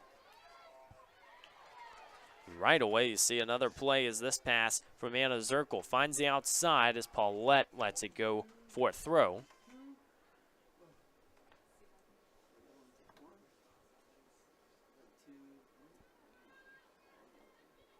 The Hornets still knocking. Grahowski, quick feet, moving to the goal line. Cross goes all the way through. Dombrovskis is going to try to field it on the far touchline. She does get a foot on it.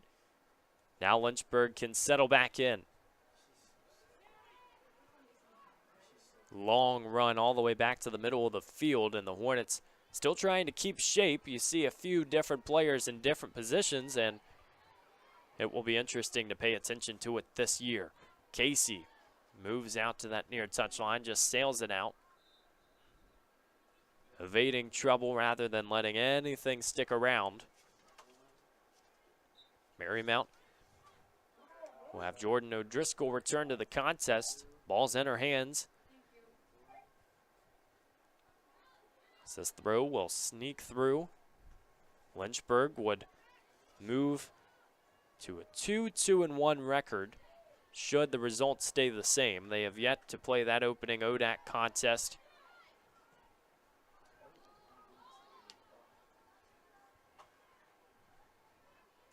Squad with so much experience, not just out on the field, but also in the coaching staff.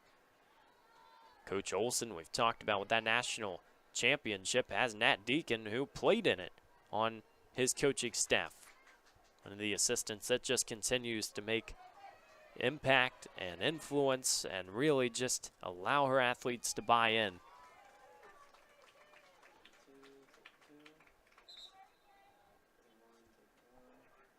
McKenna Dom returns to the contest for the Hornets. She will replace Morgan Oliver. Maybe a smart decision after that collision earlier. Looks like she's moving fine. She does have a goal to her name.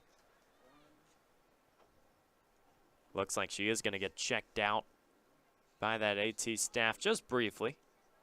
It's always worth a once-over, especially at this stage of the season. You don't want anything lingering around.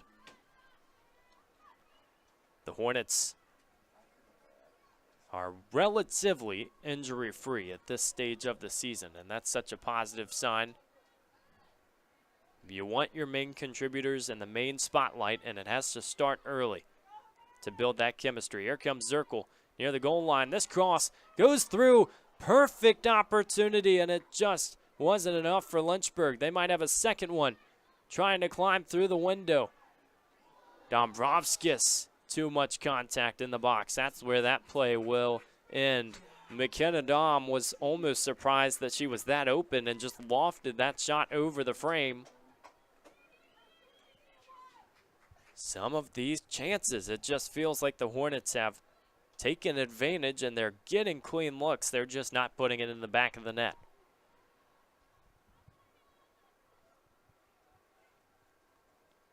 Casey's going to let this one roll back, and Bowers will have a goal kick. Reminder, every sporting game or action or athletic team here at Lynchburg will be in action on the Lynchburg Hornets Sports Network. You can get all of those games right here on the YouTube page. We're glad you're joining us.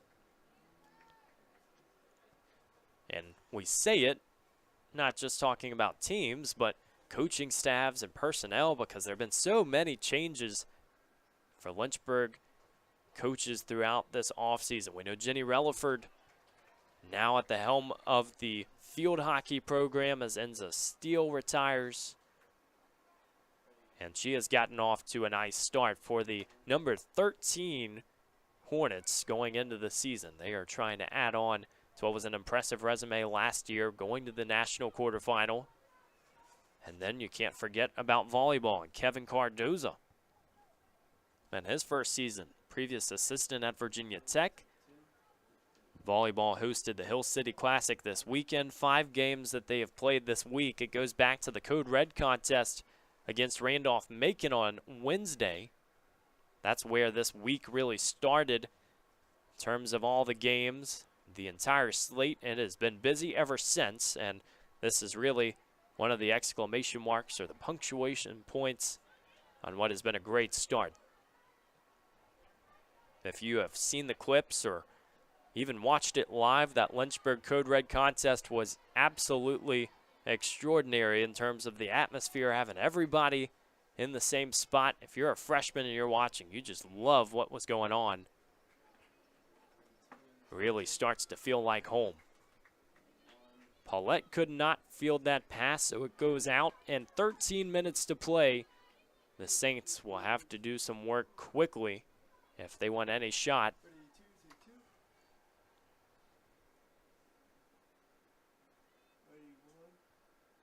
Feels like the Hornets really have control now, and they have just kept it ever since those goals to start the second half. Morgan Oliver and Lauren Orner.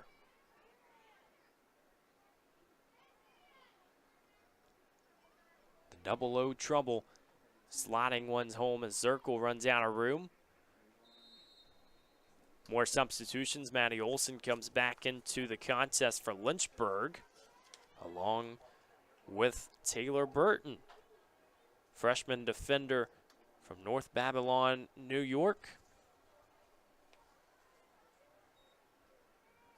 Great chance for experience in the final minutes of this one. The freshman class always getting new reps, getting opportunities to get out there, and it's nothing like having some of your first chances of the season. In fact, to our knowledge, it is the first experience. As we just talked about, some of these newcomers have been so impressive, and now at her feet, Taylor Burton looks to be playing in her first collegiate game.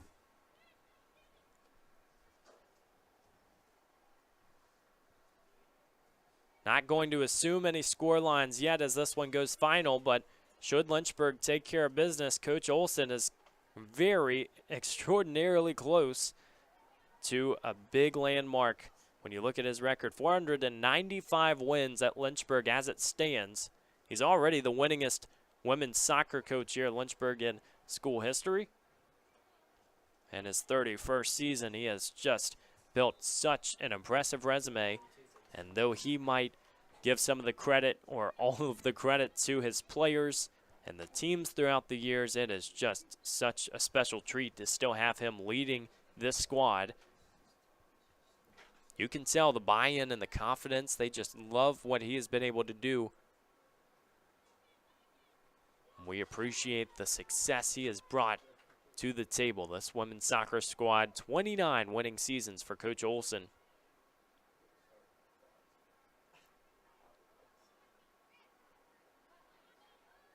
And now really just a game of possession and trying to figure out who wants it more. This is Burton's first real opportunity. She's going to field it back, and Bowers can just send it off. Marymount really looking to advance numbers up front. Lynchburg hasn't let it happen.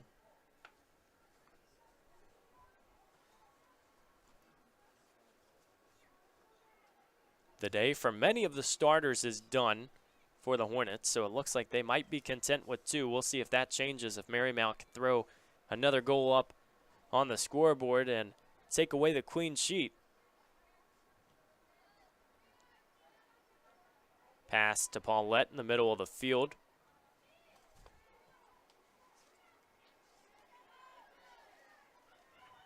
Great defense from Enofuente.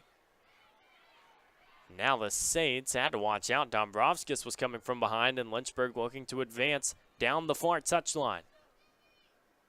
The speed on display, maybe a little too telepathic, but listen, they will keep it going.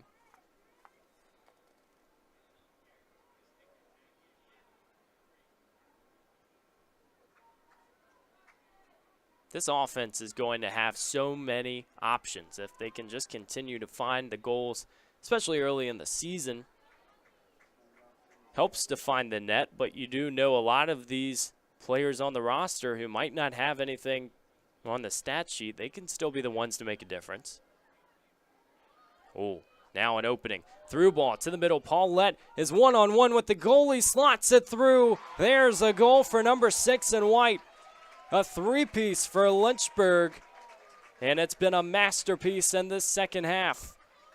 Paulette just slots it low, leads it left, and the Hornets have another goal. Katie Paulette, her first goal as a Lynchburg Hornet, and that will really seal the deal as she heads off the field. She'll be greeted by the coaching staff, and they like what they're seeing. A fun moment. And really an exclamation mark that we have waited for as the Hornets are taking care of business.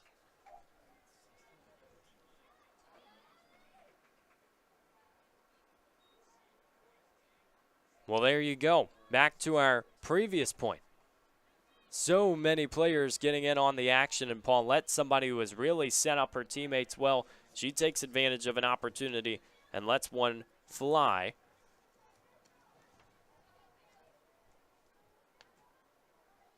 The freshman from Appomattox.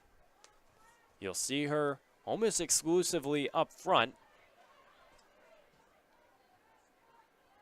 There's that finishing we talk about. Those are the opportunities, especially one-on-one with the keeper. You have to get going your way. There is no room for error in that regard. Lynchburg now continuing to prowl. They can feel good about this one, and it will end up being a positive result. Their defense has been pretty stellar, too. It goes back to possession.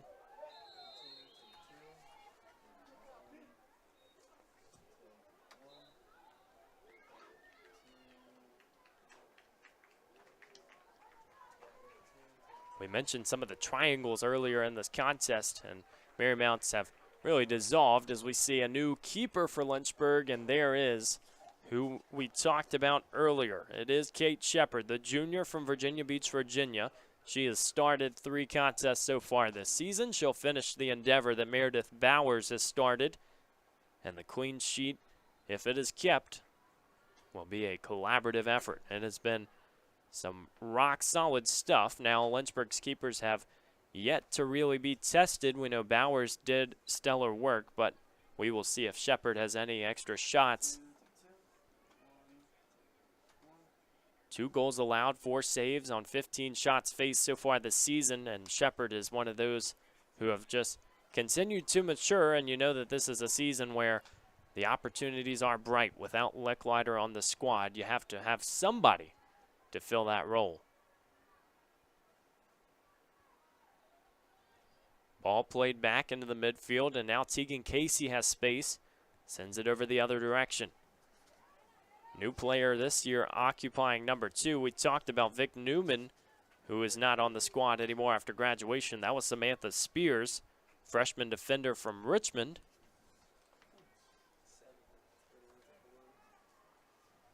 The way that Lynchburg is playing, it just feels like they have continued to stay true to their playing style and the roles that were already established.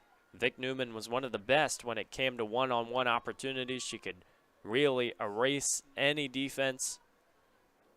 Some highlight reel stuff as the season winded down, but Lynchburg still has the personnel to do so, and allowing it to be wide today, they have crossed it on in. They have found the one-on-ones. They even had a goal from outside and converted in a big way.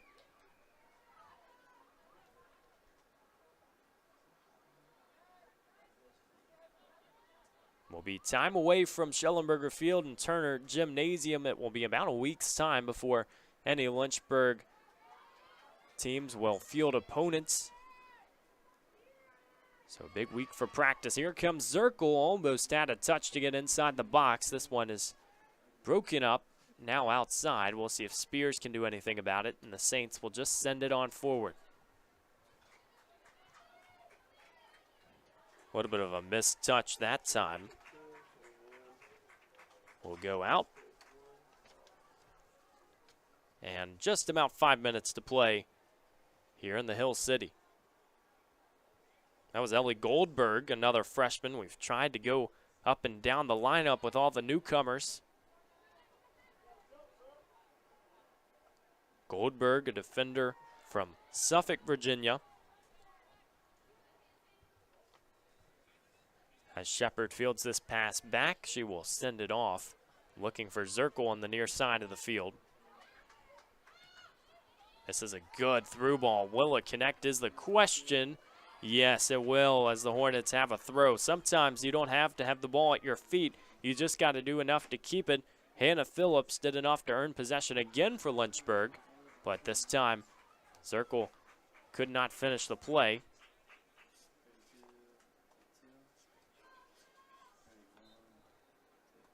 Jordan O'Driscoll, we've said her name a few times. She's been really active along the side of the field.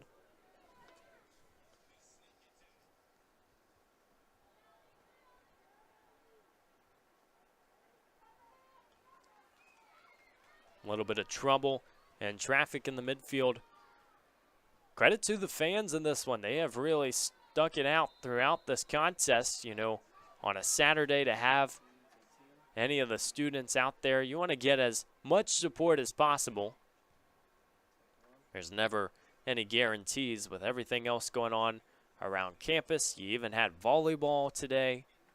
It's just another testament to how exciting it can be, that Lynchburg experience. But everybody has enjoyed their time on the track watching this one. The Hornets have certainly enjoyed it on the field. This ball played forward a little too far.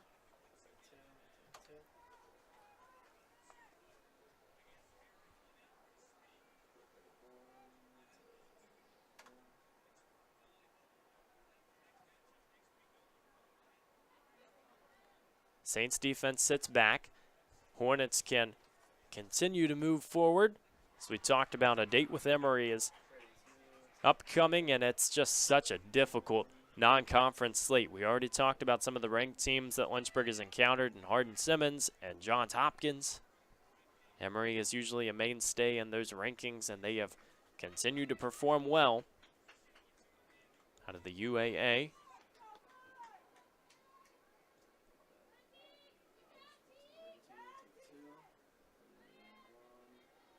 A lot of teams will be back in action next weekend. Casey stayed on side, and she directs that on frame.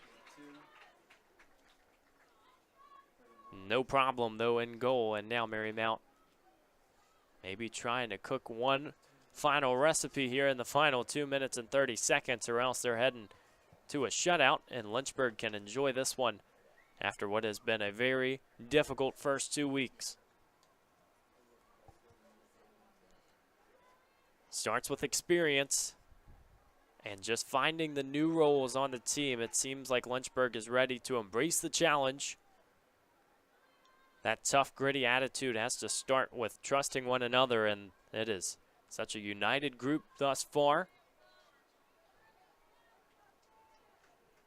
The recruits are really the future, and it doesn't necessarily play out this year, but when you look at recruiting for future classes, there's only so much that a senior group can do, because you're starting to recruit for a group that you won't even play with. And so all these defenders, the Haley Caseys and Grahowskis of the world, are still going to try and improve this squad, but again, it will have to be for the future. It's really up to a lot of these freshmen and sophomores who want to sustain the direction that Coach Todd Olson has kept for so long.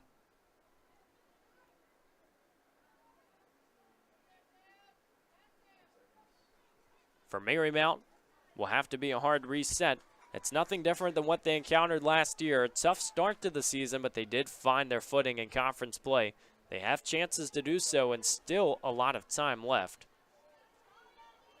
But it certainly has to start soon, and that's a group that is going to be heavily present. They won another conference championship, you have to imagine. Then Heather Lipp thinks it can happen as well, as we're inside our final minute of play from Schellenberger Field.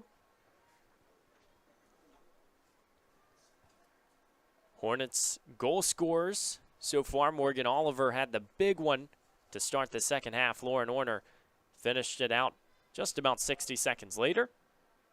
And then Katie Paulette, the freshman, gets her first goal as a Hornet, and that is how you get the 3 on the scoreboard. Final seconds here from Schellenberger. Lynchburg will move to 2-2-1, and a perfect 1-0 at home as the ticks will expire. What a good effort for the Hornets. You gotta like the confidence. There were 3 goals, and that is a pretty good sign for Lynchburg, a team that is looking for finishing, looking for goal scoring, and they had a lot of personnel involved. Don't forget, this entire season we will have all the action for this Lynchburg women's soccer squad. It has been so much fun as we have gotten it underway. Marymount struggles to find any possession. It was a very strong defensive effort from Lynchburg, but there were a few threats extinguished along the way. The Hornets get it done 3-0 here in the Hill City. So thankful for the entire LHSN crew and our director, Ethan Moratsky. My name is Evan Gates, saying so long from the Hill City.